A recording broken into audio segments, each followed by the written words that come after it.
ज्योत्सना पाटनी। नमस्कार, मैं हूं अमित पालित। सुबह के 9 बजे हैं और हम आपके लिए लेकर आए हैं सुबह 9 बजे की 9 बड़ी खबर। आज हम आपको दिखाएंगे आधी रात को बंगाल पहुंचे गृह मंत्री अमित शाह के दौरे से कैसे बढ़ी ममता बनर्जी की टेंशन, और किसान आंदोलन के 24वें दिन कहां फंसा है आंदोलन का पेंच, और देश में 1 करोड़ कोरोना मरीजों के बीच वैक्सीन आने में कितना वक्त बाकी है।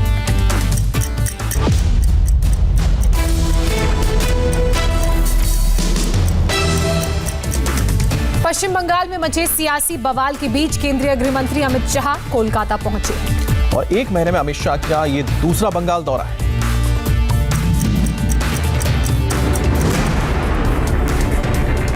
अमित शाह के 2 दिन के दौरे का पहला सबसे अहम पड़ाव है मिदनापुर। शुभेंदु अधिकारी का मिदनापुर की सड़कों और गलियों में बीजेपी के झंडे लहरा रहे हैं। ये पूरी गहमा गहमी बता रही है कि इस इलाके पर बीजेपी ने चुनाव से पहले ही कब्जा कर लिया है। अमित शाह अपने दौरे में कहां-कहां जाएंगे, क्या-क्या करेंगे, हमारी सहयोगी अर्चना सिंह ने एक प्री विजिट की। अमित शाह तकरीबन 12 बजे मिदनापुर के इस हेलीपैड पर उतरेंगे और उसके बाद मशहूर सिद्धेश्वरी मंदिर जाएंगे।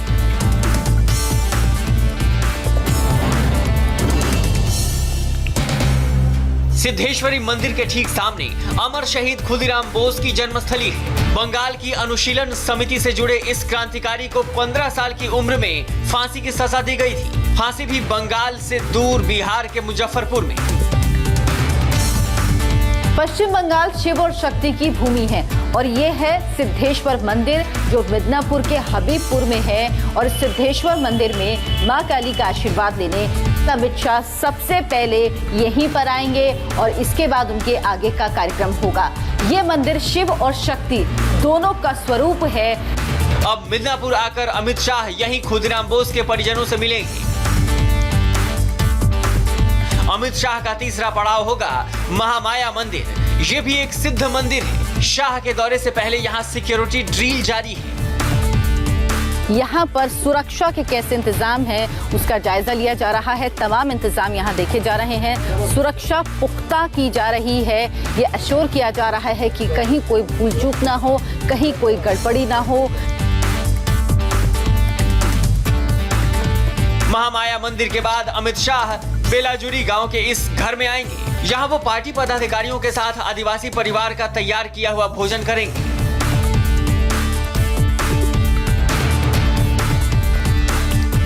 मिदनापुर में उनका अंतिम और निर्णायक पड़ाव होगा मिदनापुर का कॉलेज ग्राउंड। इस कॉलेज ग्राउंड में ही उनकी वो सभा होने वाली है जिसमें कहा जा रहा है कि शुभेंदु अधिकारी समेत तृणमूल नेताओं का एक बड़ा जत्था बीजेपी में शामिल होगा।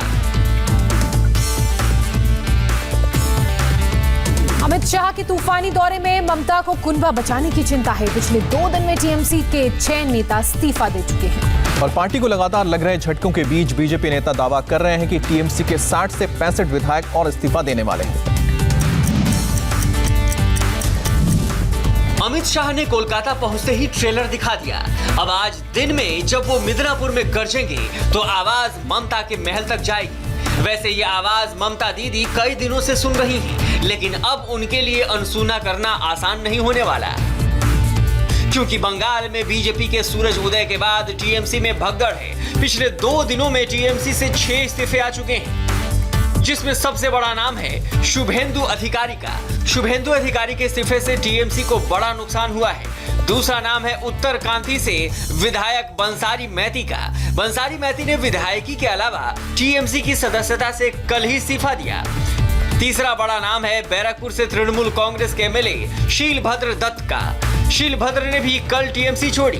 चौथा बड़ा और चौंकाने वाला नाम है टीएमसी माइनॉरिटी सेल के महासचिव कबीरुल इस्लाम का। पांचवा नाम है पश्चिमी बर्धमान के टीएमसी जिला उपाध्यक्ष अभिजीत आचार्य का। और टीएमसी के छठे बड़े नेता हैं एसबीएसटीसी के चेयरमैन दीप्तांशु चौधरी, जो अब दीदी को बाय बाय बोल चुके हैं। आज अमित शाह मिदनापुर के जिस मंच से बोलेंगे उसी मंच पर ममता के खास सिपहसालार रहे शुभेंदु अधिकारी का जोरदार स्वागत होगा। शुभेंदु अधिकारी के बीजेपी में शामिल होने का मतलब है साउथ बंगाल में मजबूत पकड़। हालांकि पश्चिम बंगाल विधानसभा के स्पीकर ने इस्तीफे के गलत फॉर्मेट का हवाला देते हुए शुभेंदु अधिकारी का इस्तीफा स्वीकार नहीं किया है, लेकिन शुभेंदु अधिकारी अपना फैसला ले चुके हैं और इसकी तस्वीर आज दिख जाएगी।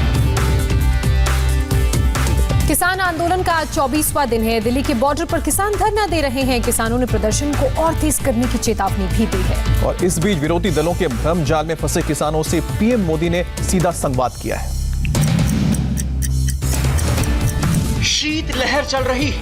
5 डिग्री सेल्सियस से कम तापमान में किसान दिल्ली बॉर्डर पर डटे हैं। किसानों की एक ही मांग है और वो ये कि कृषि कानून वापस होना चाहिए, क्योंकि ये कानून किसानों के खिलाफ है।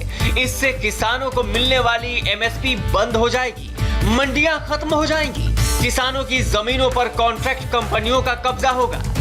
इस भ्रमजाल को काटने के लिए पीएम मोदी शुक्रवार को किसानों के बीच आए। मध्य प्रदेश के रायसेन में किसानों से सीधी बात की। जो हुआ ही नहीं है, जो होने वाला ही नहीं है, उसका भ्रम और डर फैलाने वाली जमात से आप सतर्क रहिए। पीएम मोदी लगातार अलग अलग प्लेटफॉर्म पर कृषि कानून के फायदे गिना रहे थे, लेकिन ये पहली बार था जब उन्होंने सीधे किसानों से बातचीत की। ये लोग स्वामीनाथन कमेटी की सिफारिशों को 8 साल तक दबाकर बैठे रहे। हमारी सरकार किसानों को अन्नदाता मानती है। हमने फाइलों के ढेर में फेंक दी गई स्वामीनाथन कमेटी की रिपोर्ट बाहर निकाला और इसकी सिफारिश से लागू की।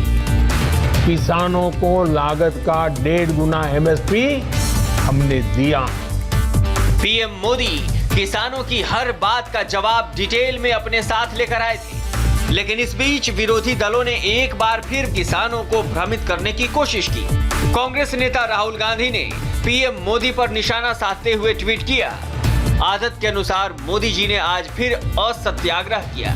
किसानों की बात सुनो, कृषि विरोधी कानून वापस लो। किसान नेताओं ने भी पीएम मोदी की बात सुनी, लेकिन उन्होंने फिर वही पुरानी बात दोहराई कि तीनों काले कानून वापस होने चाहिए।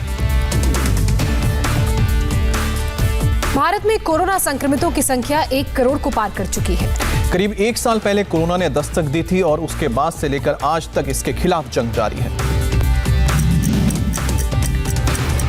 आपके स्क्रीन पर दिख रहा यह आंकड़ा बता रहा है कि हमारे देश में कैसे कोरोना संक्रमण को रोकने के लिए कोशिशें की गईं और उसी का नतीजा है कि 1 अरब 35 करोड़ की आबादी में करीब 1 करोड़ लोग संक्रमित हुए, जिनमें से 95 लाख से ज्यादा ठीक हो चुके हैं।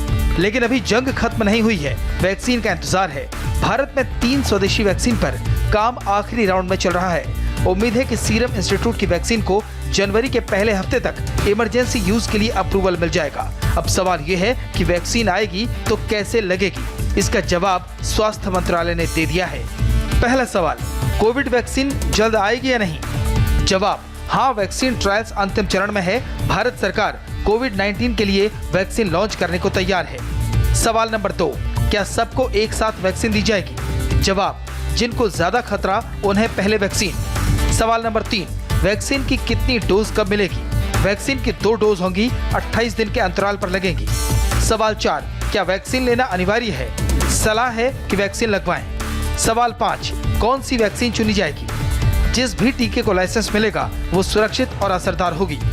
सवाल नंबर 6, क्या बिना रजिस्ट्रेशन के वैक्सीन मिल सकती है? जवाब, वैक्सीन के लिए रजिस्ट्रेशन जरूरी।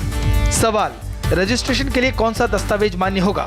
जवाब, voter card, passport, pan card, MNREGA card, passbook, pension दस्तावेज। स्वास्थ्य मंत्रालय ने सलाह दी है कि वैक्सीन का शेड्यूल पूरा करें, यानी दोनों टीके सही अंतराल पर लगवा लें। दिल्ली समेत पूरे उत्तर भारत में कड़ाके की ठंड जारी है और हम आपको दिखाते हैं कि रिकॉर्ड तोड़ ठंड का आखिरकार माउंटेन कनेक्शन क्या है। इस वक्त जबरदस्त बर्फबारी ने पूरी दुनिया को सफेद चादर से ढकना शुरू कर दिया है। पहाड़ों पर बर्फबारी ने मैदानी इलाकों में ठंड का पारा बढ़ा दिया है। श्रीनगर में डल झील पर बर्फ की मोटी परत जम गई है। हालात ये हैं कि राजधानी दिल्ली में सर्द हवाएं चल रही हैं और लोग ठंड से कांप रहे हैं। बर्फबारी के बाद की ये तस्वीरें लेह श्रीनगर हाईवे के जोजिला पास की है। जोजिला पास इलाके में दिसंबर महीने में रिकॉर्ड तोड़ बर्फबारी दर्ज की गई है। यही वजह है कि भारतीय सेना की snow avalanche study establishment teams मशीनों के जरिए बर्फ को हटाने के काम में जुटी हैं। पहाड़ की बर्फबारी का असर मैदानों में दिख रहा है।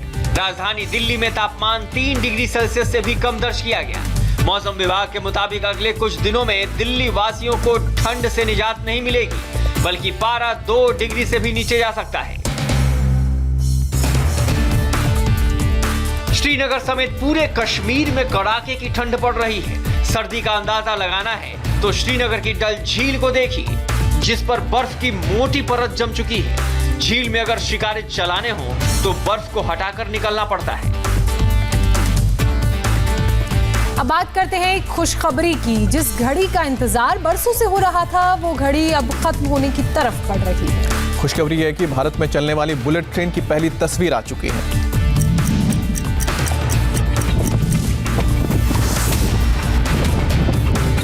भारत में चलने वाली बुलेट ट्रेन का ये फर्स्ट लुक है। भारत में जापानी दूतावास ने इस तस्वीर को जारी किया। जापान की ये बुलेट ट्रेन E5 सीरीज की शिंकानसेन ट्रेन है। ये जब पटरियों पर रफ्तार भरेगी तो मुंबई अहमदाबाद के बीच की दूरी महज 2 घंटे में सिमट जाएगी। खास बात यह है कि इस ट्रेन में कुछ खास बदलाव किए जाएंगे, जिससे इसका प्रयोग Mumbai Ahmedabad high speed rail project में रोलिंग स्टॉक यानी रेलवे में इस्तेमाल होने वाली गाड़ियों और वैगन के तौर पर किया जा सके। बुलेट ट्रेन की इस परियोजना ने शुरुआत में गुजरात में रफ्तार पकड़ी थी, लेकिन जमीनी परेशानियों की वजह से महाराष्ट्र में ये काम धीमा पड़ गया। कांजूर मार्ग पर मेट्रो कार शेड प्रोजेक्ट पर बॉम्बे हाईकोर्ट की रोक के बाद अब महाराष्ट्र की उद्धव सरकार इस प्रोजेक्ट को बांद्रा कुर्ला कॉम्प्लेक्स में शिफ्ट करने की तैयारी कर रही है, जबकि बीकेसी जमीन बुलेट ट्रेन के लिए रखी गई थी।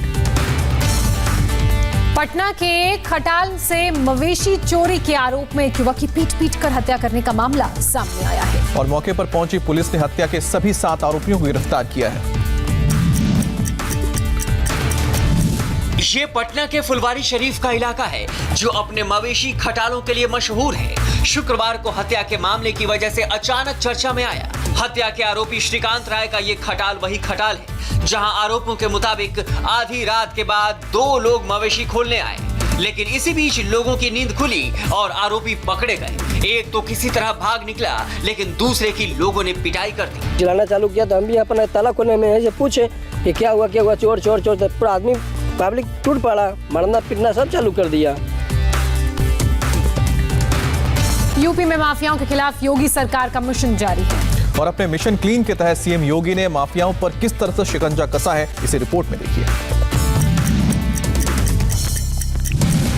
पहली तस्वीर प्रयागराज की है, जहां अतीक अहमद के शूटर फरहान अहमद के अवैध कब्जे वाली जमीन पर बने घर को तोड़ा गया। प्रशासन ने ऐसे 5 लोकेशन को ट्रैक किया, जहां अतीक अहमद और उसके गुर्गों ने कब्जा कर रखा था, जिसके बाद वहां बने अवैध निर्माण को ध्वस्त कर दिया गया। दूसरी तस्वीर यूपी के भदोही की है, जहां की ज्ञानपुर सीट से बाहुबली विधायक विजय मिश्र के अवैध कब्जे पर बुलडोजर चलाया गया।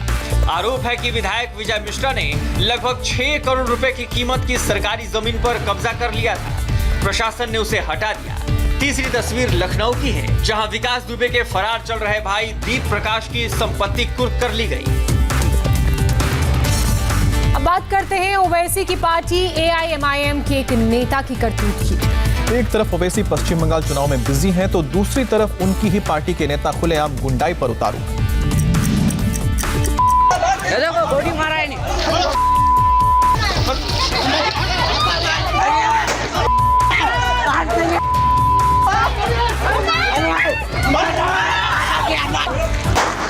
गोली मार रहा, फारूक गोली मार रहा, फारूक गोलियां मार रहा।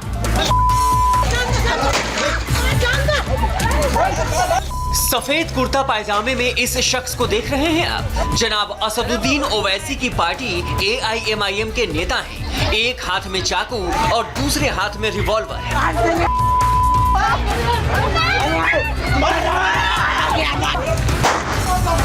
AIMIM के आदिलाबाद जिला अध्यक्ष और पूर्व म्युनिसिपल चेयरमैन है ये। नाम है फारूक अहमद, जिसने रिवॉल्वर से ताटीगुड़ा में स्थानीय लोगों पर फायरिंग कर दी।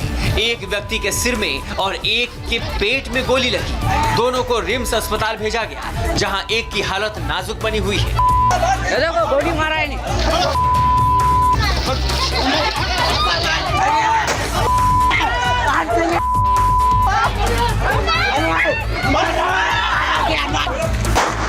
गोली मार रहा, फारूक गोली मार रहा, फारूक गोलियां मार रहा।